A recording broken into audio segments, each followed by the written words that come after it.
Hello guys. අද ඔයගොල්ලෝ ගෙදර ඉන්නේ DBMS question set 50 question set 25 එකත් එක්ක right. අද අපිට තියෙනවා අදත් අපිට තියෙනවා ටාස්ක් හතරක් කම්ප්ලීට් කරන්න. ඉතින් අපි එකින් එක ටාස්ක් හතර කම්ප්ලීට් කරගෙන යමු ඉක්මනට.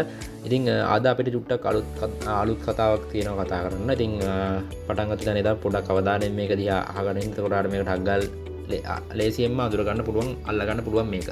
Right. අපි පළවෙනි question එකේ පළවෙනි task එක විදිහට දීලා තියෙන්නේ find the average obtained in the first term mathematics subject. හරිද? Find the average obtained. ඒ කියන්නේ marks වල average එක තමයි අහන්නේ. first term එකේ ළමයි ගත්ත marks වල average එක අපෙන් අහනවා. හරිද? ඉතින් අපිට ඒක තමයි අහන්න තියෙන්නේ. ඉතින් average එක අපි කලින් කරලා නැහැ. ඉතින් පොඩ්ඩක් හොඳින් අවධානයෙන් අහගන්න. මේක අපි මුලින්ම normal විදිහට select tag එක දාලා අපි මෙතනින් average එකක් අහනවානේ. අපි AVG කියන keyword එක පාවිච්චි කරනවා. AVG කියන keyword එක පාවිච්චි කරලා අපි mark එක තමයි average එක හොයා ගන්න ඕනේ. ඊට පස්සේ ඒක brackets එකක් ඇතුලේ mark කියන column එක අපි declare කරගන්න ඕනේ. ඊට පස්සේ අපි ඒක search කරනවා student exam mark record table එකේ. ඊට පස්සේ ඒකට inner join කරගන්නවා subject table එක. ඊට පස්සේ inner join කරගන්නවා exam term table එක. ඊට පස්සේ අපි ව්‍යාය එකක් දාලා අපි බලනවා subject name එක mathematics කියලා, term name එක first term ද කියලා බලනවා. හරි term name එක first term ද කියලා බලනවා. ඊට පස්සේ first term කියලා දාලා අපි මේක execute කරගමු. execute කරගත්තට පස්සේ array එකක් එනවා. exam marker id on cross unknown column කියලා තියෙන්නේ. අපි බලමු මොකද්ද අවුල කියලා. මෙතන exam inner join කරගත්ත subject table එක, subject එකේ subject id exam එකේ හරි exam එකේ term id කියලා මත මෙතන වැදිලා තියෙන්නේ. මෙතන term id මෙතන term id මෙතන මේක change වෙන්න ඕනේ. term id නෙවෙයි exam term id. අපි ආයි පාරක් මේක run කරලා බලමු. ඒත් කියනවා අපිට හරි. අපි එතකොට මේකේ error එක නැති වෙලා යනවා. right. අපිට සම්පූර්ණ average ගාන උත්තරේ මෙතනින් අපිට අරන් දෙනවා. right. අපි පළවෙනි task එක complete කරලා ඉවරයි. දැන් අපි යමු අපේ second task එකට. find the average obtained the second term Sinhala subject. අපිට දැන් first term එකේ mathematics එක හෙව්වා. දැන් අපි second term එකේ අපි මෙතන යමු second term එක copy කරගමු. මෙතන paste කරගමු second term එකේ science සිංහල subject එක. මෙතනින් data වලින් ගියා subject වලින් මේක සිංහල copy කරගෙන මෙතන paste කරලා run කරමු. හරි 87ක් තමයි average එක තියෙන්නේ සිංහල subject එකේ first second term එකේ. Find the average of the marks obtained Chachitra Wickramasinghe student all subjects held on anyway dating right. 2027 10 තිබ්බ exam එකේ සචිත්‍ර වික්‍රමසිංහ හැම සබ්ජෙක්ට් එකකටම ගත්තු ලකුණු average එකක් විතර අපිට අරන් දෙන්න කියලා කියනවා. right. අපි යමු කෝඩ් එකට.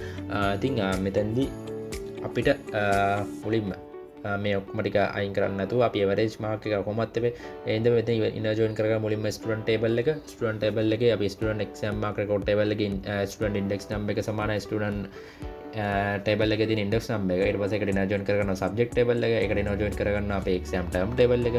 ඊට පස්සේ අපි මේකේ where condition එක දාලා අපි check කරනවා මෙයාගේ first name එක සමානයිද කියලා බලනවා සචිත්‍ර කියන එකට සහ last name එක සමානයිද කියලා බලනවා වික්‍රමසිංහ කියන එකට සහ අවසාන වශයෙන් exam date එක මේකවල දීලා තියෙනවා. අපි exam date එක බලනවා 2020 7 වෙනි මාසයේ 10ද කියලා. හරි 2020 7 වෙනි මාසයේ 10ද කියලා අපි බලනවා.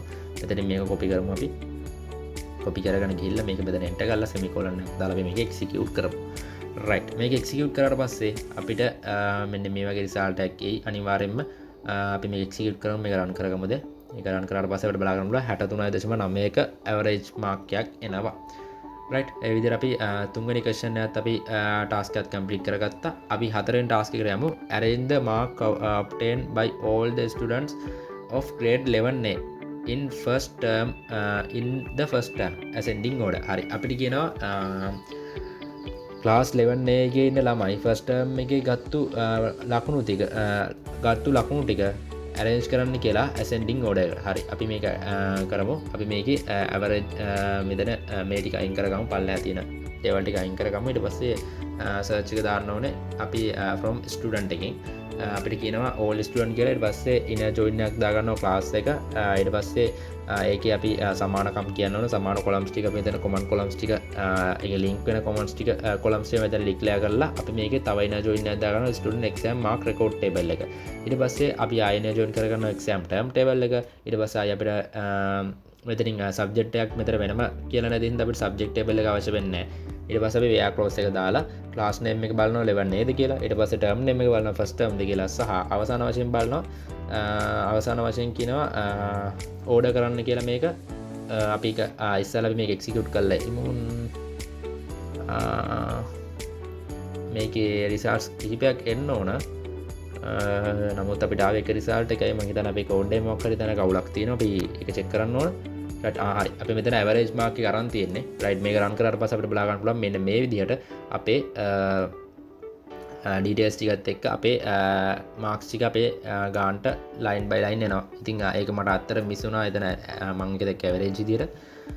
හරි මේක ascending order එකට order කරන්න කියලා කියනවා. අපි ඒකත් order කරමු මෙතනින්. අන්තිමට දාමු order by ascending. එතකොට මෙතන marks order by marks කියන එක දාන්න ඕනේ. මොකද marks කියන්නේ ඒ කියන්නේ අපි marks කියන table එක තමයි order කරගන්න ඕනේ. ඒ හින්දා අපි මෙතන ASC කියන එක ascending order හින්දා ASC කියන එක දෙනවා. ඊට පස්සේ බලා ගන්න පුළුවන් ඔයාලට අඩුවේ කියනනම් වැඩි එකට marks ටික ගානට පිළිවෙලට arrange වෙලා තියෙනවා. right question set 25 එක තමයි අද අපි කතා කරේ. ඉතින් question set 25 එකට අදාළ answers ටික තමයි මෙතන තියෙන්නේ. ඉතින් අපි ඉක්මනට question set 26 එකත් එක්ක ආයෙත් හම්බෙමු. එහෙනම් හැමෝටම සුබ දවසක්.